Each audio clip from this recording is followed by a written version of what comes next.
மனசில் பட்ட சில விஷயங்களை பட்டுன்னு பேசணும்னு ரொம்ப ஆசை வரும். என்ன பண்ணுறது? பல இடத்துல சூழ்நிலை கைதியாக இருப்பவர்கள் தான் மிதுன ராசிக்காரர்கள்.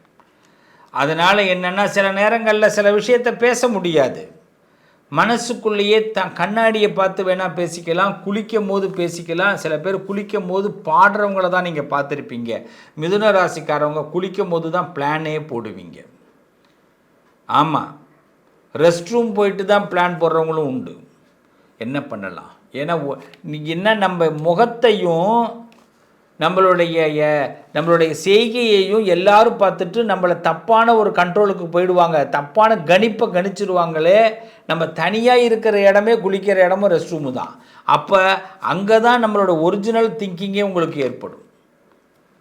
இந்த மிதுன ராசிக்காரர்களுக்கு இப்படி ஒரு திங்கிங் இது மாதிரி இடங்களில் வருதப்பா அப்படின்னா ஒன்றும் இல்லை. நீங்கள் ராத்திரியில் நீங்கள் தூங்கும்போது சரி யாரும் நமக்கு பக்கத்தில் இருக்க மாட்டாங்க, நம்ம மட்டும் தூங்குகிறோம், லைட்டெல்லாம் தான் ஆஃப் பண்ணியிருக்கிறோமே அப்படின்னா நீங்கள் என்றைக்காவது ஒரு நாள் அழுக வேண்டிய சூழ்நிலை வருதுனாலும், இல்லை ஒரு ஆதங்கப்படுற சூழ்நிலைகள் வருதுனாலும் திடீர்னு ஒருத்தவங்க வீட்டில் லைட்டை போடுவான்.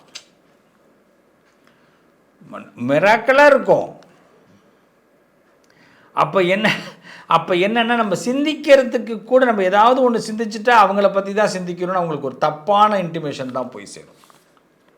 இதில் தான் மிதுனம் பல இடத்துல மனக்குழப்பத்துக்கு ஆளாகிறது. உங்களுடைய மிகப்பெரிய பலம் எல்லாரையும் சமாளிக்கிறது, எல்லாருக்கும் ஏற்ற மாதிரி வளைந்து போவது, இதுதான் உங்களுடைய பலம். இப்படிப்பட்ட மிதுனத்திற்கு புதன் உங்களுக்கு சகாயத்தில் இருக்கிறார். 2வது வீட்டில் சந்திரன் இருக்கிறார். 2வது வீட்டில் சந்திரன். அதே போல் 5வது வீடு பாருங்கள், உங்கள் ராசிக்கு சுக்கிரன் ஆட்சி. அதனால் மிதுன ராசிக்காரர்கள் தைரியமாக ஆசைப்படுங்க, எல்லாத்தையும் ஆசைப்படுங்க. நீங்கள் ஆசைப்பட்ட விஷயம் கொஞ்ச நாளில் கண்டிப்பாக கிடைக்கும். ஆசைப்படுறத நிறுத்தாதீங்க மிதுன ராசிக்காரவங்க. ஏன்னா 2ஆம் இடத்துல சந்திரன் ஆட்சி, கூட குரு உட்கார்ந்துருப்பார். நல்ல நண்பர்கள் உதவி பண்ணுவாங்க. வீட்டை விட்டு வெளியில் போனால் நட்பு மூலமாக சந்தோஷம் கிடைக்கும். வீட்டுக்குள்ளே நிம்மதியே கிடைக்காது மிதுன ராசிக்கு. வீட்டை விட்டு வெளியில் போனால் தான் நிம்மதி இருக்கும். அதே மாதிரி பார்த்தீங்கன்னா 5வது வீடு சுக்கிரன் அங்கே ஆட்சி பெறுகிறார். அதனால என்னென்னா, ஆசைகள் நிறைவேறும். ஆனால் அந்த ஆசைகளை நான் சந்தோஷமாக இருந்தேன் வீட்டில் வந்து சொல்லிடாதீங்க. நான் நல்லா சாப்பிட்டேன், நல்லா தூங்கினேன், நல்லா நிம்மதியாக இருந்தேன், அது வீட்டில் சொல்லாதீங்க. வீட்டுக்குள்ளே வரும்போதே எதுவுமே கிடைக்காத மாதிரி, எதுவுமே தெரியாத மாதிரி வாங்க. அப்போ தான் ஆசை நிறைவேறும், இன்னும் நிறைய நிறைவேறும். இப்படிப்பட்ட மிதுன ராசிக்காரவங்க உங்கள் வாழ்க்கையில் உங்கள் கண்ட்ரோல் உங்கள் கிட்டே இருக்கணும். ஃபஸ்ட்டு நல்லா தெரிஞ்சுக்க, உங்கள் கண்ட்ரோல் உங்கள் கிட்டே இருக்கணும். நிறைய இடத்துல கோபத்தை கண்ட்ரோல் பண்ணுங்கள். ரொம்ப முக்கியம் மிதுனத்திற்கு. கண்டவனும் கண்ட மாதிரி பேச சான்சஸ் இருக்குது. அவனுக்கெல்லாம் வாய்ப்பே கொடுக்கக்கூடாது. அவன் பேசுனா கூட நம்ம ஃப்ரீ அப்படியே முகம் அப்படியே மகிழ்ச்சியாக இருக்கணும். நம்பிக்கையை விட்டுடாதீங்க பிள்ளைங்களா, நம்பிக்கையை விட்டுடாதீங்க என் உறவுகளா. அது மட்டும் இல்லை, நீங்கள் எந்த காரியம் தொடங்கினாலும் அது பாதியில் தான் வெற்றி பெற ஆரம்பிக்கும். எந்த காரியம் தொடங்கினாலும் சரி, பாதியில் தான் வெற்றி. ஒரு கொஞ்சம் தூரம் தள்ளணும், அப்போ தான் வெற்றியே ஆரம்பிக்கும் போதே வெற்றி ஆரம்பிக்காது. ஆனால் மனசில் வெற்றியை நினச்சிட்டா அது நிஜமாயிடும். அப்போ புரிஞ்சுக்கிங்க, எப்போ காரியம் வெற்றி ஆகுது, உங்கள் மனசில் அந்த காரியத்தை நினச்சிட்டிங்கன்னா அது வெற்றியாக ஆரம்பிக்கும். அதுக்கு ரொம்ப தூரம் எடுக்கும். ஆனால் உங்கள் டேலண்ட் உங்களை கண்டிப்பாக உயர்த்தும். ஒவ்வொரு மிதுன ராசிக்கும் ஒவ்வொரு டேலண்ட் இருக்குது. சில பேருக்கு விரலில் இருக்க டேலண்ட், ஃபிங்கர் ஸ்டிப்பில் அடிப்பீங்க. கம்ப்யூட்டரை கையாளுகிறதா ஒரு கலை, செல்ஃபோனை கையாளுகிற ஒரு கலை. சில பேருக்கு கூர்ந்து கவனிக்கக்கூடிய கலை. சில பேருக்கு சப்தத்தை சரியாக கணக்கிடக்கூடிய கலை. சில பேருக்கு என்ன ஸ்மெல், எந்த இடத்துல அடித்தாலும் அந்த ஸ்மெல்லை வச்சு கண்டுபிடிக்கிற கலை. இது மிதுனத்துடைய பலம். அதனால் உங்கள் டேலண்ட் உங்களை உயர்த்தும். அதே மாதிரி உங்களுக்கு இருக்கிற பெரிய ஒரு பிக்கஸ்ட் வெப்பன் அப்படின்னா நீங்கள் மற்றவர்களோடு இணங்கி பழகுவது தான். உங்கள்கிட்ட இருக்கிற பெரிய வெப்பன் எது? அவன் நல்லவனோ கெட்டவனோ வீணாக போனவனோ பிடிக்காதவனோ பிடிச்சவனோ அவனோடு இணங்கி அவனை மாதிரி நல்லா இருக்கீங்களாப்பா, நல்லா இருக்கீங்களா அண்ணன், நல்லா இருக்கீங்களா தங்கம், என்ன வேணுமப்பா, என்ன வேணுங்க தங்கம், என்ன வேணுமப்பா, இந்த வார்த்தை மிதுனம்தான் முதல்ல கேட்கும். ஒன்று நல்லா தெரிஞ்சுங்க, நீங்கள் தினமும் வளர்ந்து கொண்டே இருக்கிறீங்க. அதை முதல்ல கான்ஃபிடெண்ட்டாக நம்புங்க. நீங்கள் தினமும் வளர்ந்து கொண்டு இருக்கிறீங்க. இது உங்களால் முடியுதா, பார்க்க முடியுதா நான் சொல்கிறது? இது நம்புங்க.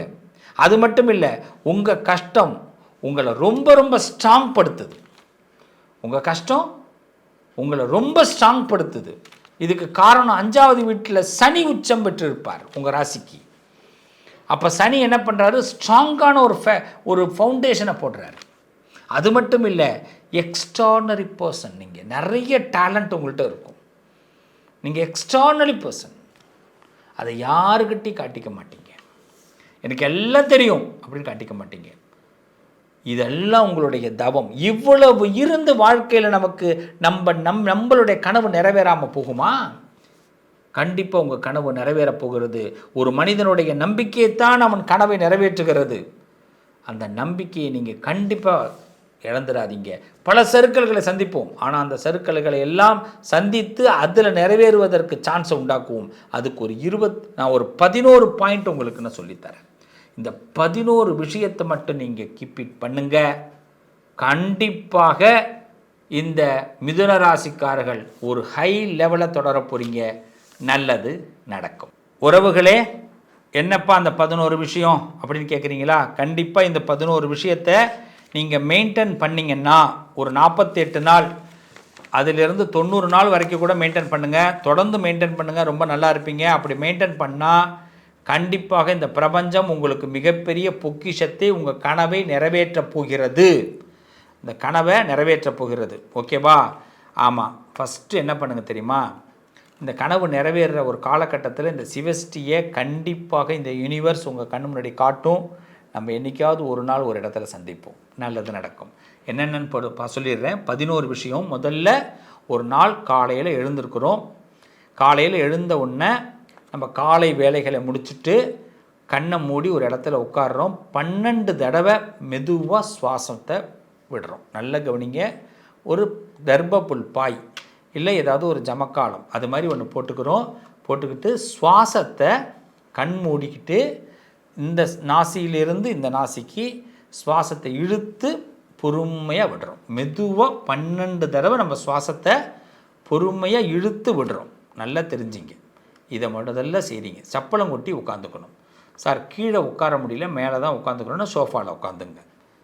சப்பளம் கொட்டி உட்காரத்துக்கு முயற்சி பண்ணுங்கள். முடியலையா, காலை நீட்டி தான் உட்காந்துருக்க முடியுது அப்படின்னாலும் உங்களுடைய மைண்டு உடம்பை நல்லா நிமிர்ந்து உட்காந்துக்கிட்டு 12 தடவை மெதுவாக உங்கள் சுவாசத்தை இழுத்து விடுங்க. ஃபஸ்ட்.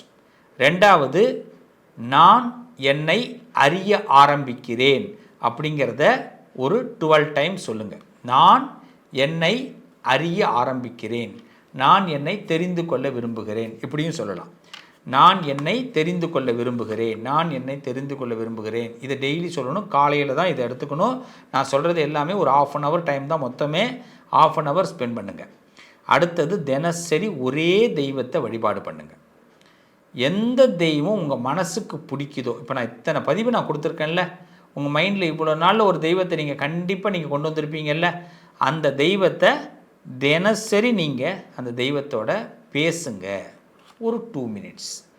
இது முதல்ல 12 தடவை, அப்புறமா ஒரு 12 தடவை, அதுக்கு அடுத்தது பிறகு இந்த ஒரு தெய்வத்தை நினச்சிக்கிட்டு ஒரு 2 நிமிஷம் இந்த தெய்வத்தோட பேசுங்க. இந்த நாள் நல்லா இருக்கணும், இந்த நாளில் இந்த பிள்ளை இதெல்லாம் நினைக்கிறேன், இதை நான் செய்யணும் அப்படின்னு துர்க்கையோ முருகனோ சிவனோ நீங்கள் யாரை நினச்சிருக்கீங்களோ உங்கள் மைண்டில் தான் வரணும். அடுத்தது, அவங்களுக்குடைய மந்திரத்தை ஒரு 11 தடவை சொல்லுங்கள். சின்ன காயத்ரி மந்திரம், ரொம்ப பெரிய மந்திரம்லாம் எடுத்துக்க வேண்டாம். சின்னதாக ஒரு காயத்ரி மந்திரம். 4வது அதுதான், அந்த தெய்வத்தை நினச்சிக்கணும். 3வது 4வது அந்த காயத்ரி மந்திரத்தை, தெய்வத்தோட காயத்ரி மந்திரத்தை சொல்லிட்டு வாங்க. அடுத்தது 5லேருந்து ஒரு 10 நிமிஷம் அந்த மந்திரத்தை ஜபம் பண்ணுங்கள். முதல்ல 5 தடவை, ஒரு 11 தடவை சொல்லிவிட்டு ஒரு 5லேருந்து ஒரு 10 நிமிஷம், குறைஞ்சது ஒரு 7 நிமிஷமாவது, 5லேருந்து 7 நிமிஷமாவது நம்ம அந்த மந்திரத்தை ஜபம் பண்ணுங்கள். ஜபம் பண்ணும்போது ருத்ராட்சமோ இல்லைன்னா ஸ்படிகமோ ஏதாவது ஒரு மாலையை வச்சுட்டு கூட ஜபம் பண்ணலாம். கவுண்டிங்கு நமக்கு பார்த்துக்கலாம். ஓகேவா? அப்போ மைண்டு ரொம்ப அழகாக போகும். அதுக்கடுத்து முக்கியமாக குறைஞ்சது என்ன பண்ணுங்கன்னா, இந்த ஜபம் ரொம்ப நல்லா நமக்கு ரீச் ஆக ஆரம்பிச்சிருச்சுன்னா 27 to 108 டைம்ஸ் வரைக்கும் கூட பண்ணலாம். எண்ணிக்கையான முக்கியம் இல்லை. நல்லா தெரிஞ்சுங்க. நான் ஆரம்பிக்கும் போது தான் கம்மியாக சொல்கிறேன். போக போக நமக்கு நல்லா பிடிச்சிருச்சுன்னா நல்லா செய்ய ஆரம்பிக்கலாம். இது ஒன் டே டெய்லி காலையில் ஆரம்பிக்கும் போது இதை செய்யுங்க. சப்போஸ் என்னால் காலையில் செய்ய முடியலன்னா எந்த நேரமாவது ஒரு நாளில் ஒரு நேரத்தை இதை எடுத்துக்குங்க. சார் நான் காலையில் வேலைக்கு போய்ட்டு ராத்திரி தான் வரேன், நான் ராத்திரி வேலை போய்ட்டு காலையில் தான் வரேன்னா எந்த நேரம் உனக்கு முடியுதோ ராஜா, ஒரு குளியலை போடுற, அங்கேருந்து ஒரு இடத்துல உட்கார்ற, 12 தடவை மெதுவாக சுவாசத்தை இழுத்து விடுற, அடுத்தது பார்த்திங்கன்னா நான் என்னை அறிய ஆரம்பிக்கிறேன், நான் என்னை தெரிந்து கொள்ள விரும்புகிறேன் அப்படின்னு சொல்கிற. அதுக்கு அடுத்தபடியாக ஒரு தெய்வத்தை நல்ல பிரார்த்தனை பண்ணுற, அந்த தெய்வத்திட்ட ஒரு 2 நிமிஷம் பேசுகிறீங்க. அப்புறமா அந்த தெய்வத்தோட மந்திரத்தை சொல்கிறீங்க. அதுவும் 5லேருந்து 10 நிமிஷம் அந்த மந்திரத்தை ஜபம் பண்ணுறீங்க. அதை 27 தடவைலேருந்து 108 தடவை வரைக்கும் சொல்லலாம். ஆனால் எண்ணிக்கை முக்கியம் இல்லை, தொடர்ந்து செய்யுங்க. 7வது என்னென்னா, தினசரி நாம் ஏதாவது ஒரு மந்திரம், திருமந்திரம், திருக்குறள், ஆன்மீக செய்தி எதையாவது ஒன்று படிச்சுக்கணும், கற்றுக்கணும். ஒரு திருக்குறளை டெய்லி எடுத்துக்கலாம், இல்லைன்னா திருமந்திரம் எடுத்துக்கலாம். ஆன்மீக சம்பந்தமான ஒரு செய்தியை தினசரி ஒன்று படிங்க. அடுத்தது இதுதான் ரொம்ப முக்கியம். 8வது, நான் பெரியவன் அல்ல, இல்லைன்னு சொல்லலாம். நான் பெரியவன் இல்லை, நான் சாதாரண ஆள் அப்படிங்கிறத நம்ம சொல்லிக்கிட்டே இருக்கணும். அப்போ தான் அகந்தை குறையும். ஏன்னா நம்ம என்ன பண்ணுறோம், நிறைய இடங்களில் நம்ம சாதாரண ஆள்னே நமக்கு தெரிஞ்சாலும் கோபப்பட்டு நான் யார் தெரியுமா அப்படின்லாம் பேசிடுவோம். அப்போ நான் பெரியவன் இல்லை அப்படிங்கிறத தொடர்ந்து சொல்லிக்கிட்டு வாங்க. இது கொஞ்சம் அது ஒரு 10 தடவை 15 தடவை வரைக்கும் சொல்லுங்கள், டைம் எடுக்கிற வரைக்கும். அடுத்தது, நான் எல்லாம் தெரிஞ்சவன் இல்லை. ரொம்ப அழகான வார்த்தை. முதல்ல என்ன சொன்னோம், நான் பெரியவன் இல்லை அப்படின்னு சொன்னோம். அடுத்தது, நான் எல்லாம் தெரிஞ்சவன் இல்லை அப்படிங்கிறத சொன்னோம். அதுக்கு அடுத்தது, இதை முடிஞ்ச வரைக்கும் நீங்கள் என்ன பண்ணுங்கன்னா, 2 வேளையும் ஒரு 10 நிமிஷமோ 5 நிமிஷமோ மௌனமாக இருப்பது. குறைந்தது அழகாக 12 நிமிஷம் மௌனமாக இருந்தீங்கன்னா மனம் சித்தமாகும். அதுவும் முக்கியமாக 2 வேளை மௌனமாக இருங்க. ஒரு நாளைக்கு காலையிலையும் சாயந்தரமும் ஒரு 12 நிமிஷத்தை ஒதுக்கிட்டு பேசாமல் இருங்க. ட்ரை பண்ணலாமா? காலையில் எழுந்ததுலேருந்து காஃபி குடிக்கிற வரைக்கும் நம்ம என்ன பண்ணுறோம், தண்ணி குடிக்கிறதா இருக்கிற வரைக்கும் பார்த்திங்கன்னா அது வரைக்கும் பேசாமல் நம்ம வேலைகளெல்லாம் முடிச்சுட்டு சாமி பூஜை கூட பண்ணலாம். நம்ம எது வேணாலும் செஞ்சுட்டு ஒரு 12 நிமிஷமாவது பேசாமல் இருக்கிறதுக்கு முயற்சி பண்ணுங்க. அடுத்தது, இந்த மந்திரம், அதாவது உங்கள் உள்ளுக்குள்ளே தினமும் அந்த மந்திரத்தை சொல்ல இந்த மந்திரம் உங்களுக்கு மனனமாக ஆரம்பிக்கும். நிச்சயமாக உங்கள் வாழ்க்கையில் மிகப்பெரிய சக்ஸஸ் ஆக போகிறீங்க. ஒவ்வொருத்தவங்களும் இதை மட்டும் தொடர்ந்து செய்யுங்க. இந்த சிவஸ்ரீ உங்களுக்கு நிழலாக இருப்பேன். இது எந்த நேரம் வேணாலும் பண்ணலாம்.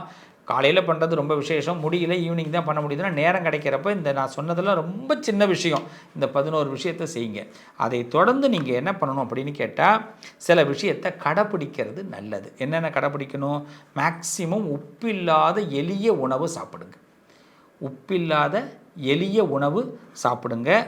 தேவையில்லாத பேச்சுகளை தவிர்த்து கொள்வது ரொம்ப ரொம்ப நல்லது. இதோடைய அடுத்த பார்ட்டை நான் அடுத்த பதிவில் உங்களுக்கு கொடுக்க போகிறேன். இன்னும் அதை பற்றி நிறைய செய்திகள் உங்களுக்கு வரப்போகுது. மீண்டும் உங்களை ஒரு நல்ல ஒரு சூழ்நிலையில் நான் சந்திக்கிறேன். நம்ம லைஃப்பில் என்றைக்குமே சில வினாடிகளையும் சில நேரங்களையும் நம்ம சாதாரண நேரமாக கடந்துடக்கூடாது.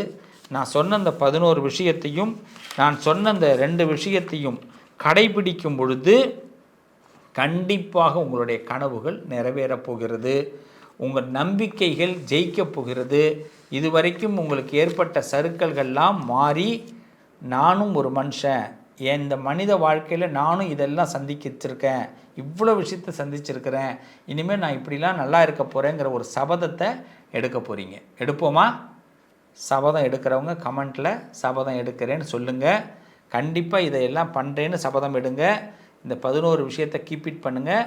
இந்த சிவஸ்ரீ உங்களுக்கு ஒரு நண்பனா, ஒரு சகோதரனா, ஒரு குருவா உங்களோட நான் நிழலாக இருப்பேன்.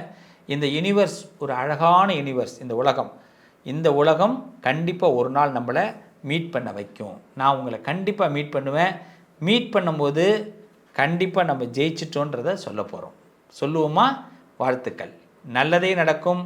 அன்னை அபிராமியோடைய அனுகிரகத்தில் உங்களை மீண்டும் ஒரு அடுத்த பதிவில் சந்திக்கிறேன். உங்கள் அதிர்ஷ்டத்திற்கான தீர்வு: கல்வி, பதவி, யோகம், தொழில் வளர்ச்சி பெருக, ஜாதகம், வாஸ்து, திருமண பொருத்தம் பார்க்கவும் பிரசன்னம் கேட்கவும் positive lion doctor Sivasri Manikanda சிவம்.